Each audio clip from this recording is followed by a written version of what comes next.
Dear student, आपको फिर से नई वीडियो में वेलकम है। देखिए, जो हमारा 13 नंबर का प्रश्न है वो हमारा क्या गया था 2020 में जो एग्जाम हुआ था, यानी पिछले साल जो एग्जाम हुआ था उसमें पूछा गया था।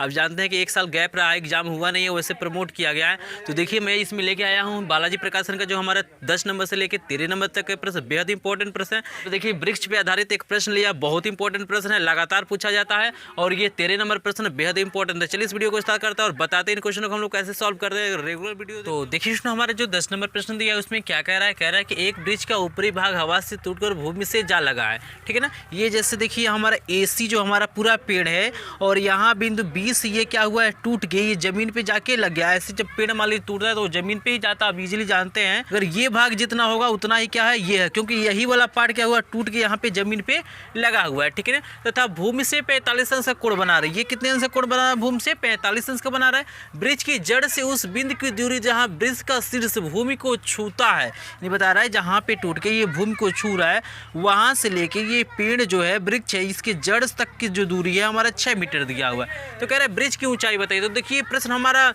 2008 में पूछा गया था कि यहाँ पे वृक्ष की जो कुल ऊंचाई हो जाएगी हमारा x + y हो जाएगा। यदि हम x का मान निकाल लें और y का मान निकाल लेंगे तो इजीली हम उसको जोड़ेंगे और हमारा आंसर क्या हो जाएगा, हमारे सामने आ जाएगा। तो हमने यहाँ पे लिख लिया कि माना AC वृक्ष की कुल ऊंचाई है। ठीक है ना। यहाँ पे जो वैल्यू दिया था AB को हमने लिख लिया है, BC लिख लिया, यहाँ पे BD लिख लिया और CD लिख लिया। आपको कुछ करने की जरूरत नहीं है, जो चीज़ें दी गई इजीली आपको अपनी भाषा में लिख लेना है, बिल्कुल पैनिक होने की जरूरत नहीं है। उसके बाद स्टूडेंट देखिए हम लोग क्या कर सकते हैं, हमें x की वैल्यू निकालनी है और y की वैल्यू निकालनी है। तो देखिए हमारे पास त्रिभुज क्या है, एक ही है और कोण भी क्या है, यहाँ पे एक ही है। तो हमें क्या करना पड़ेगा, एक ही त्रिभुज को लेना पड़ेगा 2 बार। कैसे, तो देखिए पहले हम लेंगे y के लिए। तो y यहाँ देखिए लंब है और ये जो 6 मीटर हमारा जो दिया हुआ हमारा क्या है, आधार है। तो लंब और आधार में इजीली जानते हैं हमारा tan थीटा काम करता है। तो एक बार क्या करना है, आपको tan थीटा ले लेना है और एक बार देखिए ये हमारा क्या है, कर्ण है और ये हमारा क्या है, आधार है।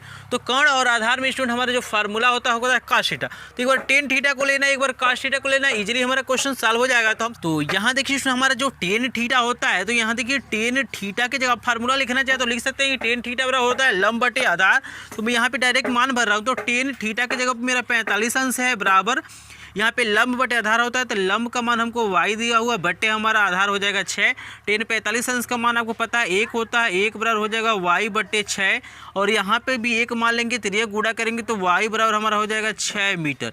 तो देखिए स्टूडेंट हमारा ये क्या हो गया, ये 6 मीटर y का मान आ गया। अगर हमको इसी तरह से x का भी मान पता चल जाए तो दोनों को जोड़ेंगे, आंसर आ जाएगा। तो फिर हम क्या करते हैं, इसको लेते हैं। तो यहाँ पुनः लिखते हैं, पुनः यहाँ पे लिख लेते हैं इसको कि त्रिभुज BCD में। तो देखिए इसी त्रिभुज को हमें लेना है, लेकिन यहाँ पे अनुपात हमारा बदल जाएगा। यहाँ पे हमने y का मान निकाला था तो हमने tan लिया है, हमें x के मान निकालना है। तो यहाँ हम लिखेंगे कि cos 45 अंश बराबर cos थीटा। देखिए इसमें हमारा होता है आधार बटे कर्ण। तो आधार हमको दिया हुआ है 6 और कर्ण हमको दिया हुआ है x। तो यहाँ पे हम लिख लेते हैं x और यहाँ पे cos 45 अंश का मान होता है 1 बटे कर्ण में 2 बराबर हो जाएगा 6 बटे x। तिर्यक गुणा करेंगे तो x बराबर हो जाएगा 6 कर्ण में 2 और यहाँ पे x बराबर हो जाएगा 6 गुणे, यहाँ पे हम थोड़ा सा इसको दशमलव में चेंज कर लेते हैं। तो कर्ण में 2 का मान होता है 1.414 होता है। जब स्टूडेंट इसका गुणा करेंगे तो कितना हो जाएगा, देखिए 6 चौको 24 का 4 हो जाएगा, हासिल 2 आएगा, 6 कम 6 2 8 हो जाएगा। फिर देखिए 6 चौको 24 का 4 हासिल हमारा 2 हो जाएगा, 6 कम 6 2 कितना हो जाएगा 8। यहाँ 3 अंक के बाद दशमलव लगाएंगे तो आपका हो जाएगा 8.484, ये हमारा हो जाएगा मीटर। अब हमें क्या करना है, अब हमारा x का मान निकल गया, y का मान निकल गया। तो इजीली हम लोग लिख सकते हैं कि AC बराबर लिख सकते हैं कि x + y, यानी AC बराबर हो जाएगा x की वैल्यू देखिए यहाँ पे 8.484 प्लस क्या दिया हुआ, y की वैल्यू देख सकते हैं यहाँ पे 6 है। तो यहाँ लिखिए 6, यानी AC स्टूडेंट हमारा हो जाएगा, इसको जोड़ेंगे तो 8 6 14 हो जाएगा, यानी 14.484 मीटर। तो यही तो हमारा पेड़ की कुल ऊंचाई है। तो लास्ट में आपको लिख लेना है स्टूडेंट, क्या लिखेंगे कि अतः, क्या लिखना है, अतः वृक्ष की ऊंचाई, यहाँ पे क्या हो जाएगा, वृक्ष की ऊंचाई 14.48, ये हो दशमलव कर लीजिएगा, 14.48 मीटर है। यही हमारा क्या हो जाएगा, आंसर हो जाएगा। तो इस तरह से इजीली हम क्या कर सकते हैं, ऐसे क्वेश्चनों को हम लोग सॉल्व कर सकते हैं। काफ़ी इंपॉर्टेंट ये प्रश्न है जो हमारा 10 नंबर से लेकर 13 नंबर तक के प्रश्न है। कोई ना कोई किसी न किसी साल ये प्रश्न पूछे गए हैं। तो यहाँ पे देखिए जो 13 नंबर प्रश्न बेहद इंपॉर्टेंट प्रश्न, ये हमेशा पूछा भी जाता है। ये 2006 में भी पूछा गया था, 20 में भी पूछा गया था। तो वीडियो में लास्ट तक बने रहिए, काफ़ी हद तक ऊंचाई दूरी के प्रश्न आपको समझ में आ जाएंगे। स्क्रीनशॉट लेना चाहते तो ले सकते हैं। चलिए हम देखते हैं 11 नंबर प्रश्न को। तो देखिए हमारा 11 नंबर प्रश्न में क्या दिया करे, दो मीनारों के बीच की दूरी 140 मीटर। तो यहाँ पे हम मान लेते हैं कि ये देखिए हमारा एक मीनार ये हो गया और एक मीनार हमारा क्या हो गया, ये हो गया। तो यहाँ पे देखिए स्टूडेंट हमारा कह रहा है कि ये हम इसको पहला मीनार मानते हैं और यहाँ पे क्या करते हैं, इसको दूसरा मीनार मानते हैं, ठीक है ना। ये यहाँ पे इजीली मान सकते हैं आप, कोई दिक्कत नहीं है। यहाँ पे कह रहा है कि इनके बीच की जो दूरी है यानी यहाँ से यहाँ तक की जो दूरी है हमें दिया हुआ 140 मीटर, ठीक है ना। यहाँ तक लिख लिए। उसके बाद कह रहे दूसरे मीनार के शीर्ष से देखने पे, भाई दूसरे मीनार के शीर्ष से देखने पर प्रथम मीनार के शीर्ष का उन्नयन कोण 30, यानी यहाँ से जब यहाँ देखा जाता है तो यहाँ से जो कोण बन रहा है स्टूडेंट, यहाँ से ये कोण बनेगा, तो इसको मैं मिला देता हूँ। तो यहाँ पे जो कोण बन रहा है वो कितने अंश का बन रहा है, 30 अंश का बन रहा है, ठीक है ना। तो कह रहा है कि यदि दूसरे मीनार की ऊंचाई क्या है 60 मीटर, यानी जो दूसरा मीनार है ये वाला जो है इसकी ऊंचाई हमको ये दे दिया हुआ है कि ये कितना है, ये 60 मीटर है, ठीक है ना। यहाँ पे हम लिख लेते हैं 60 मीटर, ठीक है ना। उसके बाद कह रहे हैं कि तो बताइए कि प्रथम मीनार की ऊंचाई क्या होगी। तो इजीली हम इसको फाइंड कर सकते हैं। तो यहाँ देखिए 140 है तो ये भी हमारा 140 ही हो जाएगा, और ये 60 है तो ये पूरा पार्ट यहाँ से लेके यहाँ तक हमारा 60 हो जाएगा। और ये कुल हम ऊंचाई को मान लेते हैं स्टूडेंट, हम यच मान लेते हैं, यानी हम पहले मीनार की ऊंचाई को हमने यच मान लिया, ठीक है। तो ये बताइए ये जो दूरी है यहाँ से यहाँ तक की दूरी कितना हो जाएगा। तो ये पूरा यच है और ये 60 है, तो यच में से 60 घटाएंगे तो ये निकल जाएगा, यानी हो जाएगा हमारा यच माइनस 60। ये जो दूरी हमारा हो जाएगा यच माइनस 60। तो यहाँ पे हम लोग नाम लिख लेते हैं, यहाँ पे ए हो जाएगा, यहाँ पे बी हो जाएगा, ये सी हो जाएगा, ये डी हो जाएगा और ये हो जाएगा ई हो जाएगा। यहाँ तक हमने फिगर बना लिया। फिगर आप इजीली समझ गए होंगे। अगर फिगर समझ जाते हैं तो कोई भी क्वेश्चन इसमें का ऐसा नहीं होगा जो आप सॉल्व न कर पाए। तो यहाँ पे मैंने सारे चीज़ें को आपको बता दिया। अब चलिए यहाँ पे आ जाती है बारी मानने की। तो यहाँ पे हम लोग इजीली लिख लेंगे, क्या लिखेंगे, तो लिखेंगे हम कि माना क्या है, AC पहला मीनार है, पहला मीनार है जिसका ऊंचाई कितना है स्टूडेंट, हमने माना है यच मीटर है। मेन वाले को मान लेना है, जो पूछ रहा है उसको यच मान लेना है, यक्स मान लेना है, जो भी आप चाहें मान लेना है। अब बाकी आप चाहें तो यहाँ पे लिख सकते हैं कि भाई हमको ED दिया हुआ है, ED दूसरा मीनार है जिसकी ऊंचाई कितना दिया हुआ है, देखिए यहाँ पे 60 मीटर दिया हुआ है, जिसकी ऊंचाई स्टूडेंट हमको दिया हुआ है 60 मीटर है। इतना चीज़ें मान लिए। अब चाहे ना तो यहाँ पे इजीली लिख सकते हैं कि ED बराबर इतना दिया है, DC बराबर हमको 140 दिया हुआ है, BC हमको दिया हुआ है, यहाँ पे AB दिया हुआ है। तो सारे मान को भी आप चाहे तो यहाँ पे लिख सकते हैं, इसमें कोई दिक्कत नहीं है। मैं यहाँ पे क्या कहता हूँ, अब इसको सॉल्व करके दिखाता हूँ। तो देखिए यहाँ पे त्रिभुज एक ही है, ठीक है ना। तो एक ही है तो हमें क्या निकालना है, हमें एच की वैल्यू निकालना है। तो यहाँ देखिए हम इस त्रिभुज में चलते हैं। तो यहाँ लिखते हैं कि त्रिभुज क्या नाम है, ABE में। तो देखिए इस त्रिभुज हम क्या जानते हैं, यहाँ पे हमको लंब दिया हुआ है, ये आधार दिया हुआ है। तो यहाँ पे हो जाएगा 10, यानी 10 कितना अंश दिया हुआ है, 30 अंश बराबर हो जाएगा लंब बटे आधार होता है। तो यहाँ पे लंब दिया हुआ है यच माइनस 60 बटे आधार हमको दिया हुआ है स्टूडेंट 140, और 10 30 अंश का मान होता है 1 बटे कड़ी में 3 बराबर यच माइनस 60 बटे हमारा हो जाएगा 140। तो ये गुणा करेंगे तो ईजिली हमारा क्या निकल जाएगा, यहाँ से देख सकते हैं ये हो जाएगा कड़ी में 3 और यच माइनस 60 बराबर हो जाएगा 140। और यहाँ से हम लोग क्या कर सकते हैं, इसमें गुणा कर सकते हैं।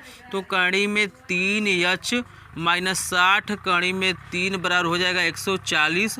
और यहाँ देखिए कड़ी में 3 यच बराबर हो जाएगा 140 और प्लस 60 कड़ी में 3, ठीक है ना। यहाँ देखिए ये हमारा हो गया 60 कड़ी में 3। अब इसके बाद हमें क्या करना है, ये तो दोनों जुटेगा नहीं, यहाँ पे हम क्या करते हैं कड़ी में 3 से यहाँ पे भाग कर लेते हैं। तो यहाँ पे मैं सॉल्व कर रहा हूँ। तो देखिए यहाँ पे एच बराबर हो जाएगा स्टूडेंट की 140 प्लस 60 कड़ी में 3 और ये पूरे का बटा हमारा हो जाएगा कड़ी में 3।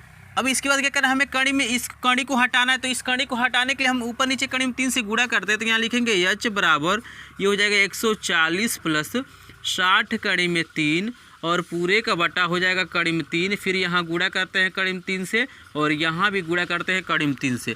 तो एच बराबर स्टूडेंट देखिए यहाँ पे इससे भी इसमें भी गुणा होगा और इसमें भी गुणा होगा। तो ये हो जाएगा 140 कड़ी में 3 और प्लस ये हो जाएगा 60 गुणे कड़ी में 3 गुणे कड़ी में 3 स्टूडेंट हमारा इजीली हमारा 3 हो जाएगा। ये चीज़ को आप समझ रहे हैं।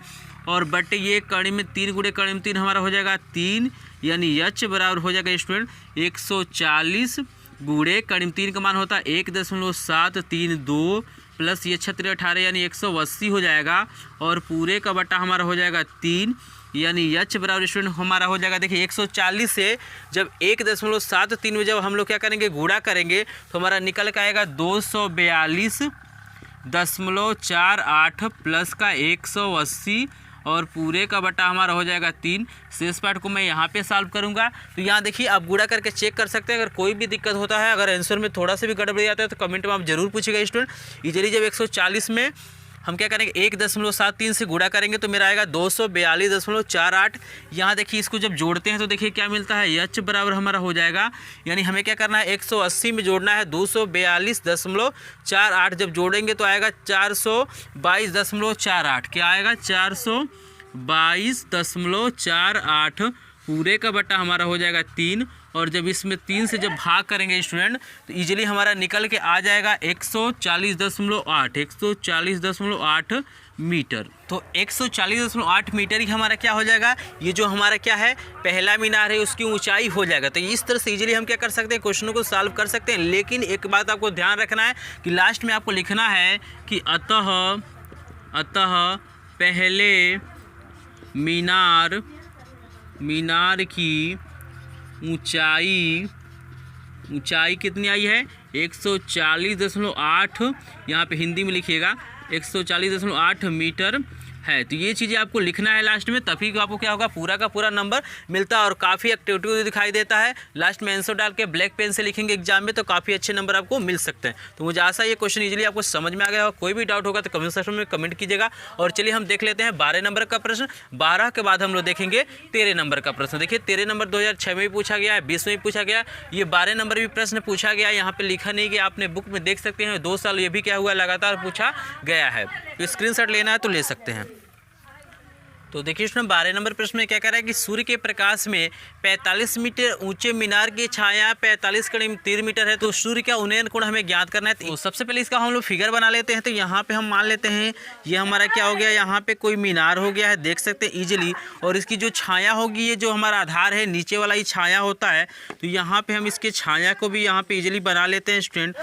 इसके बाद इसे हमें मिला लेना है। तो मिलाने पे देखिए कैसा फिगर बन रहा है, तो बिल्कुल समकोण त्रिभुज के जैसे बन रहा है। ये चीज़ें आप जानते हैं। यहाँ पे क्या है, ऊपर क्या है हमारा सूर्य है, ठीक है ना। तो यहाँ पे इसकी छाया को हमको दिया हुआ है, क्या दिया है 45 कड़ी में 3 मीटर, 45 कड़ी में 3 मीटर। और क्या दिया हुआ देख सकते हैं, ये जो हमारी मतलब ये जो मीनार है उसका ऊंचाई हमें 45 दिया। यहाँ देखिए ये जो हमारी दूरी दिया हुआ है, यानी इस मीनार की जो ऊंचाई दी हुई है 45, ये हमें मीटर दिया हुआ है। यहाँ पे नाम लिखते हैं A B, यहाँ पे C। इसमें कुछ करने की आपको जरूरत नहीं, बिल्कुल आसान ये प्रश्न है। ऐसे प्रश्न क्या होते हैं हमारा ऑब्जेक्टिव में भी आते हैं, यानी बहुविकल्पी प्रश्नों में भी पूछे जाते हैं। तो आपको इजीली लिख लेना है कि त्रिभुज ABC में, तो देखिए ABC भी हमारा 2 मान है, एक तो हमारा लंब है, एक आधार है। तो लंब और आधार में हमारा क्या लगता है 10 लगता है। तो यहाँ पे लिखेंगे कि 10, यहाँ पे थीटा इसको मान सकते हैं। तो यहाँ पे 10 थीटा हमारा हो जाएगा लंब बटे आधार। तो लंब कितना दिया हुआ है 45 बटे आधार कितना दिया हुआ हमें 45 कड़ी में 3। यहाँ से 45 से 45 कट जाएगा, यानी 10 थीटा बराबर हमारा हो जाएगा 1 बटे कड़ी में 3, यानी 10 थीटा बराबर 1 बटे कड़ी में 3 कितने अंश का मान होता है 10 में हमारा क्या होता है 30 अंश का। तो यहाँ पे हो जाएगा 10 30 अंश, क्योंकि हमारे ये जो 30 अंश की वैल्यू होती है 1 बटे कड़ी में 3 होती है। तो बिल्कुल इसकी जगह हम लिख सकते हैं, मान में कोई परिवर्तन तो हो नहीं रहा है। यहाँ से जब तुलना करेंगे तो 10 से 10 हट जाएगा, यानी थीटा बराबर हो जाएगा 30 अंश। तो आप नीचे आंसर डाल के लिखिएगा कि अतः यहाँ पे देखिए हमसे क्या पूछ रहा है, यहाँ सूर्य का उन्नयन कोण। तो लिखेंगे अतः सूर्य का उन्नयन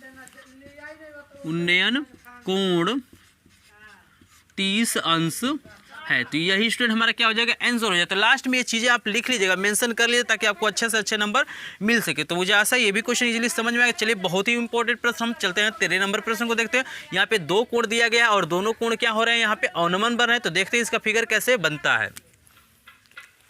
तो देखिए हमारा जो 13 नंबर प्रश्न दिया है उसमें क्या दिया है, वो कह रहे हैं कि 60 मीटर ऊंचे पहाड़ की चोटी से एक मीनार के शीर्ष। तो यहाँ पे आपको दो चीज़ें आपको समझ लेना है कि मीनार को हमें क्या करना है, छोटा बनाना, और जो हमारा पहाड़ है वो क्या करना है, थोड़ा सा बड़ा बनाना। थोड़ा सा नहीं चाहे तो आप बहुत बड़ा बना सकते हैं, लेकिन उसमें दिखाई देना चाहिए कि मीनार हमारा छोटा होना चाहिए और पहाड़ी क्या होना चाहिए, पहाड़ जो है थोड़ा सा क्या होना चाहिए, बड़ा होना चाहिए। तो यहाँ पर हमको दिया हुआ है कि 60 मीटर ऊंचे पहाड़ की चोटी। तो ये जो बड़ा वाला जो भाग देख रहे हैं आप, यहाँ पे EC देख रही है हमारा पहाड़ है, और यहाँ पे जो हमारा AB है वो क्या है, हमारा मीनार है। तो इसकी जो ऊंचाई दी गई है पहाड़ की हमको 60 मीटर दी गई है, और यहाँ पे हमें क्या क्या है, मीनार की ऊंचाई पूछ रहा है। तो मीनार की ऊंचाई नहीं पता था, अभी हम इसको H मान लेंगे, यहाँ पे मैंने फिगर में लिख दिया है। और आगे आप समझ लीजिए चित्र को क्या दिया हुआ है कि मीनार के शीर्ष तथा आधार के अवनमन कोण। यहाँ पे देखिएगा मीनार के आधार का और मीनार के शीर्ष का जो अवनमन कोण है, यानी पहाड़ी की चोटी से क्या किया जा रहा है, चीज़ों को देखा जा रहा है। तो अवनमन कोण में आपको कुछ नहीं करना है, बस यहाँ पे क्या करना है, ऊपर से एक लाइन ड्रॉ कर देना है ताकि ये अवनमन कोण हमको नज़र आ जाए। तो यहाँ पे देख सकते हैं ये हमारा अब अवनमन कोण बन गया। अब चाहे तो दिखा सकते हैं कि हमारा ये वाला भाग हमारा 30 अंश होगा, और ये पूरा जो हमारा होगा वो क्या होगा, 60 अंश। नहीं लिखेंगे तब भी यहाँ पे कोई ज़रूरत नहीं है लिखने की, बस हमको क्या करना है, यहाँ पे लाइन को ड्रा कर लेना है, ठीक है ना। उसके बाद देखिए यहाँ पे 30 अंश और 60 अंश दिया है, तो जो हमारा शीर्ष पे बन रहा है उस 30 अंश का है, और यहाँ पे जो आधार पे बन रहा है वो क्या हो रहा है, 60 अंश का हो रहा है। उसके बाद मीनार की ऊंचाई ज्ञात करना है। यहाँ पे हम मानेंगे, यहाँ पे लिखेंगे क्या, कि लिखेंगे कि माना AB मीनार है, क्या लिखेंगे, मीनार है जिसकी ऊंचाई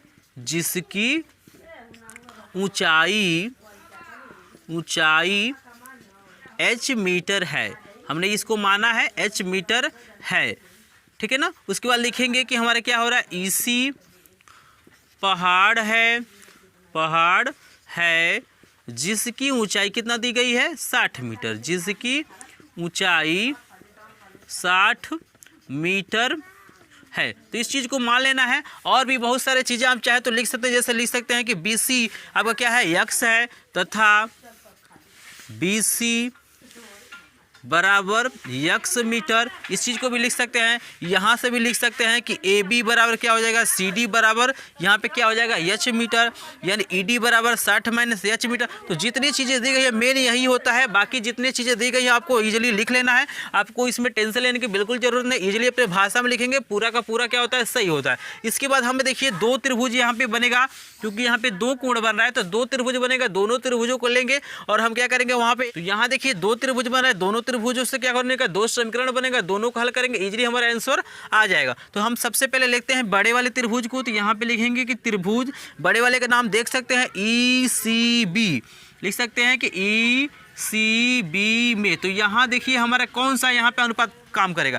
तो यहाँ पे देखिए हमको लंब दिया हुआ, आधार दिया है, तो लंब और आधार हमारा 10 काम करता है। यहाँ लिखेंगे कि 10, आप फार्मूला चाहे तो लिख सकते हैं, मैं डायरेक्ट इसको सॉल्व कर रहा हूँ। तो 10 थीटा की जगह पर दिया 60 अंश बराबर हमारा होता है लंब बटे आधार।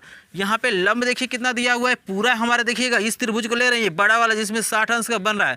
तो हमारा लंब दिया हुआ है 60 बटा आधार इसे कितना है, X है, और 10 हमारा क्या होता है, 60 अंश का जो मान होता है हमारा होता है कड़ी में 3 बराबर 60 बटे X। इसके नीचे आप 1 मानेंगे और त्रिज्या गुणा करेंगे तो आपका आएगा कड़ी में 3X बराबर क्या हो जाएगा, 60, और यहाँ पे X बराबर हो जाएगा 60 बटे कड़ी में 3। यहाँ से इजीली चाहे तो आप कड़ी को हटा सकते हैं। कैसे हटा सकते हैं, तो यहाँ पे ऊपर नीचे क्या करना है, कड़ी में 3 से गुणा कर। तो चलिए हम गुणा भी कर लेते हैं। तो X बराबर क्या हो जाएगा, 60 बटे कड़ी में 3 गुणे ऊपर नीचे कड़ी में 3 से गुणा करते हैं ताकि नीचे से कड़ी हट जाए। तो X बराबर यहाँ हो जाएगा 60 कड़ी में 3 बटे हमारा 3 हो जाएगा।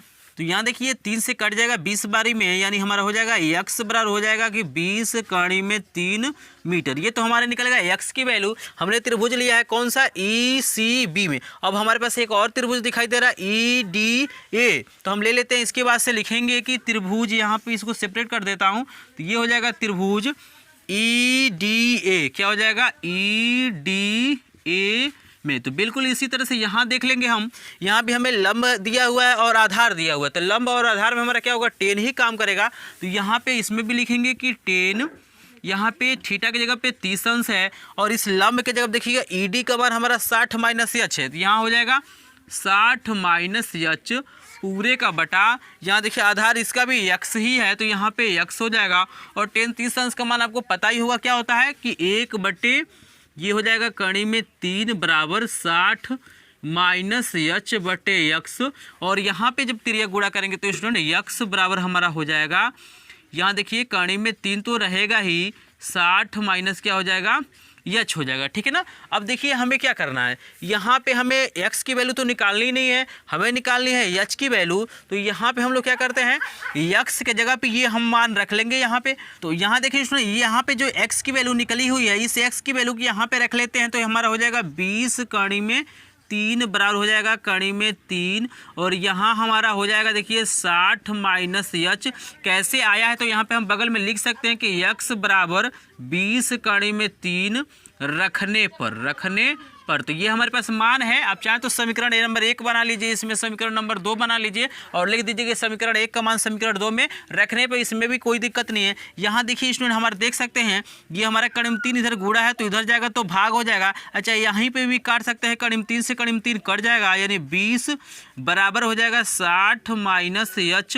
इसको माइनस इधर लाएंगे तो प्लस होगा, यानी यच बराबर हो जाएगा 60, और ये प्लस है तो इधर जाएगा तो माइनस हो जाएगा, माइनस 20 हो गया, यानी यच बराबर हमारा हो गया 40 मीटर। यानी जो हमारा क्या था, यानी जो हमारे मीनार था उसकी ऊंचाई को हमने क्या माना था, यच माना था, और मेरे पास यच की वैल्यू कितना निकल गई, 40 मीटर निकल गई। तो आपको लास्ट में लिख लेना है, यहाँ पे लास्ट में क्या लिखेंगे कि अतः मीनार की